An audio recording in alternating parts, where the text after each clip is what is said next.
విలక్షణ నటుడు కమల్ హాసన్ హీరోగా శంకర్ డైరెక్షన్లో తెరకెక్కిన ఇండియన్ 2 మూవీ జూలై 12న పాన్ ఇండియా లెవెల్లో గ్రాండ్గా రిలీజ్ అయితే దారుణమైన రిజల్ట్ అందుకుంది.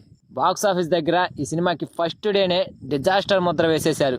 ఈ ఏడాది రిలీజ్ అయిన సినిమాలలో అతిపెద్ద డిజాస్టర్ మూవీ ఇదే. సరే, మన టాలీవుడ్లో అలా ఉంచు, తమిళంలో కూడా అక్కడ వాళ్ళ సొంత ఏరియాలో కూడా దారుణమైన ఫెయిల్ అవుట్ అయింది ఈ సినిమా. ఇక ఫైనల్గా ఈ సినిమా బాక్స్ ఆఫీస్ దగ్గర రన్ టైం ముగిసిందనే చెప్పాలి. ఒక్కసారి ఈ సినిమా క్లోజింగ్ కలెక్షన్స్ గమనించే ముందు ప్లీజ్ గైస్ ఈ వీడియోకి లైక్ చేయండి, షేర్ చేయండి అండ్ సబ్స్క్రైబ్ చేసుకొని పక్కన ఉన్న బెల్ ఐకాన్ని క్లిక్ చేసుకొని ఆన్లో పెట్టుకోండి ఫ్రెండ్స్ ప్లీజ్. ఇక మ్యాటర్లోకి వెళ్తే ఈ సినిమాలో పెద్ద పెద్ద స్టార్ యాక్టర్స్ నటించారు. దానికి తగ్గట్టుగానే భారీ ప్రొడక్షన్ కూడా చేశారు. 300 కోట్ల బడ్జెట్ అయింది ఈ సినిమాని తెరకెక్కించడానికి. ఒక సూపర్ హిట్ సినిమాకి సీక్వెల్గా 28 సంవత్సరాల తర్వాత వస్తున్న సినిమా కాబట్టి భారీ ఎత్తున 1600 స్క్రీన్లలో ప్రపంచవ్యాప్తంగా రిలీజ్ చేశారు. అయితే ఈ సినిమా ఫస్ట్ డే ఫస్ట్ షోతోనే నెగిటివ్ టాక్ సొంతం చేసుకుంది. ఆకట్టుకోని కథాకథనాల స్క్రీన్ ప్లే, బలమైన క్యారెక్టర్స్ లేకపోవడం ఈ సినిమాకి పెద్ద మైనస్.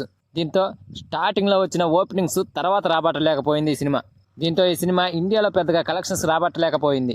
81 కోట్ల గ్రాసు, 94 కోట్ల షేర్నే రాబట్టింది. ఓవర్సీస్లో 51 కోట్లు. ఓవరాల్గా ఈ సినిమా మొత్తంగా చూసుకుంటే 145 కోట్ల వరకే రాబట్టింది.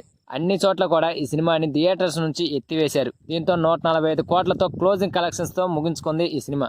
300 కోట్లతో తెరకెక్కిన ఈ సినిమా 145 కోట్లే రాబట్టి మొత్తంగా 151 కోట్ల వరకు నష్టాలను తీసుకొచ్చింది ఈ సినిమా. సీక్వెల్గా వచ్చిన సినిమాలు ఆకట్టుకోవని మరోసారి నిరూపించింది ఈ సినిమా. అయితే ఇండియన్ 2కి సీక్వెల్గా ఇండియన్ 3 మూవీ కూడా ఆల్రెడీ సగం వరకు తెరకెక్కించారు.